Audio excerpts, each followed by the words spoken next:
Hello दोस्तों। आज मैं आपके साथ अपना एक हॉन्टेड एक्सपीरियंस शेयर करने जा रहा हूँ जो कि मेरे साथ दिल्ली के फोसा कोटला है उसके अंदर हुआ था।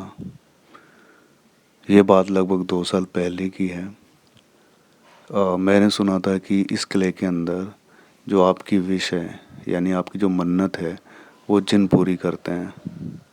लोग अपनी मन्नत को एक चिट्ठी में लिखते हैं और उस किले के अंदर छोड़कर आ जाते हैं। जिन लोगों को जिन के बारे में नहीं पता है तो जिन एक तरह से जैसे भूत प्रेत होते हैं उन्हीं की तरह होते हैं। तो ये बात मैंने अपनी एक फ्रेंड जो कि कोलकाता से थी उसको भी बताई। तो ये सुनकर वो बहुत ज़्यादा एक्साइटेड हो गई। शायद उसकी कोई विश होगी तो वो पूरा करना चाहती होगी। वैसे लोग वहाँ पर थर्सडे को जाते हैं और थर्सडे को वहाँ पर काफ़ी भीड़ होती है और कहते हैं कि आपको 7 बार जाना पड़ता है वहाँ पर अपनी विश पूरी करने के लिए। बस मेरे पास संडे को ही टाइम था तो मैं संडे को ही जा सकता था। तो पहले संडे जब हम लोग गए वहाँ पर हमने लोगों से पूछा भी उसके बारे में।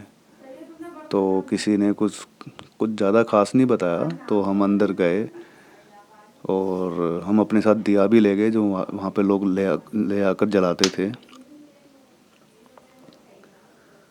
तो वहाँ पर ना जैसे पुराने टाइम में बनी होती हुई कोठरी टाइप बनी होती थी, एक गुफा टाइप के कमरे बने हुए थे कई सारे।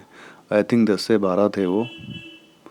तो लोग उसके अंदर जाकर दिया जलाकर आते थे और वहीं पर अपनी चिट्ठी छोड़कर आते थे। तो हमने भी ऐसे ही किया, हमने भी दिया जलाया एक एक कोठरी में जाकर। 10 से 12 कोठरी थी उनमें सब में दिया जलाकर हम लोग आ गए।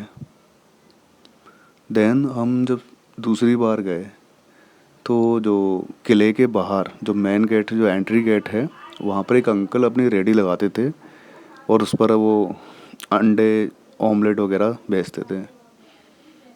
तो हम अपनी जो शूज़ थे या स्लीपर थे हम उनके यहाँ पे रख जाते थे। तो हमने उनको पूछा कि आप हमने सुना है कि यहाँ पर जिन रहते हैं तो कभी आपने देखा है क्या। तो बोले कि हाँ एक बार उनके साथ ऐसा हुआ था कि वो कुछ सामान लेने गए हुए थे तो काफ़ी लेट हो गए। तो जब वापस आ रहे थे तो यहीं से निकल के जा रहे थे किले के सामने से। तो उन्होंने देखा दो जिन जो हैं वो आपस में लड़ रहे थे। बट उन्होंने बोला कुछ नहीं इनको और ये भी चुपचाप चले गए, निगाह उनसे बिना मिलाए चुपचाप चले गए। तो ये सुन के हम तो और ज़्यादा एक्साइटेड हो गए, यार हमें भी कुछ दिख शायद दिख जाए। और फिर हम किले के अंदर गए और जो कोठरी थी गुफा की तरह उसके अंदर हमने फिर वैसे ही दिया जलाया हर एक कोठरी के अंदर। और फिर पूरा जो किला है उसे घूमा, एक्सप्लोर किया। फिर हम बाहर आ गए।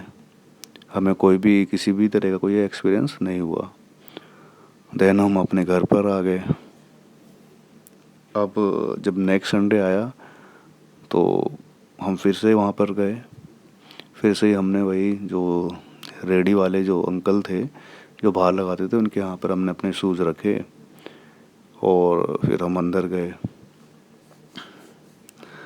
तो जब हम अंदर गए तो आज हमें कुछ अजीब लग रहा था वहाँ पर। जैसे मैंने बताया ना वो कोठरी थी उसके अंदर हम दो दिया जलाते थे। तो हर बार की तरह इस बार भी हम जलाने के लिए जा रहे थे। तो एक कुत्ता था। वो कुत्ता जो है जैसे जैसे हम जिस कोठरी में जाते दिया जलाते वहाँ हमारे साथ ही आता और बैठ जाता और जैसे मतलब एक जैसे कोई इंसान सो रहा हो इस तरह से सो जाता था। तो हमने इतना गौर नहीं किया, मैंने कहा तो नॉर्मली ये कुत्ता है, क्या पता कई बार होता है ना कुत्ता भाई बड़े हम कहते हैं वे बहुत ज़्यादा फ्रेंकली होते हैं, बहुत ज़्यादा मतलब एक तरह से वफादार होते हैं। तो हमने भी सोचा शायद हमसे ज़्यादा घुल मिल गया है तो इसलिए हमारे साथ चल रहा है। लेकिन एक जो बात थी जो मैंने इतनी नोटिस नहीं की, जो मेरी जो फ्रेंड थी उसने नोटिस की थी कि जब वो कुत्ता जैसे हम किसी कोठरी में जाते थे तो वहीं पे जाके बैठ जाता था, एक जैसे लेट जाता था आराम से जैसे कोई इंसान लेटा हो और जो उसकी साँसें ले रहा था, जैसे कोई भारी भरकम इंसान होता ना, बहुत भारी भरकम कोई इंसान साँस ले रहा हो, इस तरह से वो साँस ले रहा था कुत्ता। तो मेरी फ्रेंड ने नोटिस किया तो उसने मुझे भी बताया। तो मुझे भी थोड़ा अजीब लगा। मैंने तो कभी मतलब देखा नहीं किसी कुत्ते को इस तरह से साँस लेता हुआ, जैसे कोई बहुत ही ज़्यादा भारी भरकम, बहुत ताकतवर इंसान जो है वो साँस ले रहा हो। बट मैं अपने डर तो मैं भी गया था, थोड़ा सा डर तो मुझे भी लग रहा था, बट मैं अपने डर को दिखा नहीं रहा था कि हाँ, ये जो मेरी फ्रेंड है वो तो लड़की है, वो ज़्यादा डर जाएगी शायद। तो मैंने कहा कुछ नहीं है, मतलब कुत्ता ही है, होता है नॉर्मली, वो थोड़ा सा हमारे साथ फ्रैंक हो गया है। तो ऐसे ही करते हुए हम हर एक कोठरी में गए, और वो कुत्ता जो था हमारे साथ हर एक कोठरी में जा रहा था। तभी हम एक एक कोठरी में पहुँचे, और मुझे अच्छे से याद है कि जब हम उसको, वैसे अंधेरा तो होता है कोठरी में, आपने स्क्रीन पे भी देखा होगा, जो कोठरी हैं उनमें अंधेरा होता है, बट वहाँ पे जब दिए जल रहे होते हैं तो उसमें इतना भी अंधेरा नहीं होता कि हमें कुछ बिल्कुल भी दिखाई ना दे। तो मुझे अच्छे से याद है कि उस कोठरी में जब हम गए थे, हम दोनों के अलावा कोई नहीं था, और वो कुत्ता भी हमारे साथ ही आया था। तो जैसे ही हमने दिया जलाया और जब हम अपनी विश मांग रहे थे, तो अचानक एक बहुत ही डरावनी और भारी भरकम आवाज़ में रोने की आवाज़ आई। मैं और मेरी जो फ्रेंड थी, क्या बताऊँ, बहुत ज़्यादा डर गए थे। तो हमने नोटिस किया कि जिस तरफ हम बैठे हुए थे, उसके बिल्कुल सामने वाली जो दीवार है, और उस दीवार की तरफ मुंह करके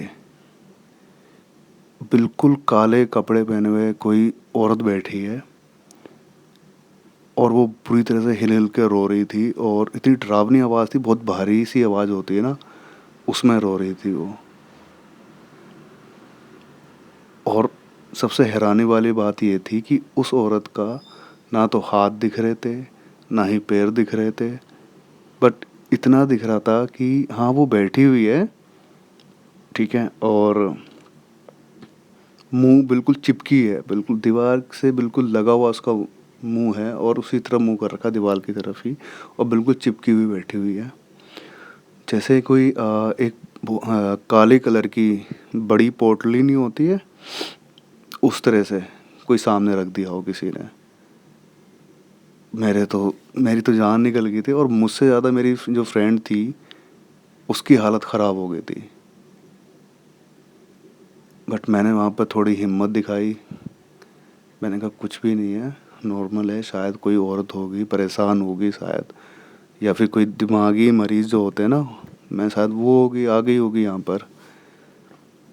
बट मुझे पता था ये चीज़ नॉर्मल नहीं है। तो हमने बड़ी हिम्मत दिखा के, ऊपर वाले को याद करके ना, वहाँ से निकले धीरे धीरे, और वो कुत्ता भी हमारे साथ निकला वहाँ से। जैसे ही हम बाहर निकले, हमारी जान में जान आई। और सबसे हैरानी वाली बात ये थी कि वो कुत्ता जो था ना, वो फिर गायब हो गया वहाँ से, वो चला गया। हमने देखा भी, बट वो कहीं नहीं मिला। हम बाहर आए, बाहर आके जब हम घर के लिए जा रहे थे, हम रास्ते भर सोचते रहे थे। तो एक चीज़ जो हम दोनों ही जो ऑब्ज़र्व कर रहे थे कि भई अगर कोई पागल औरत होती तो उसके साथ ऐसा कोई नहीं छोड़ता।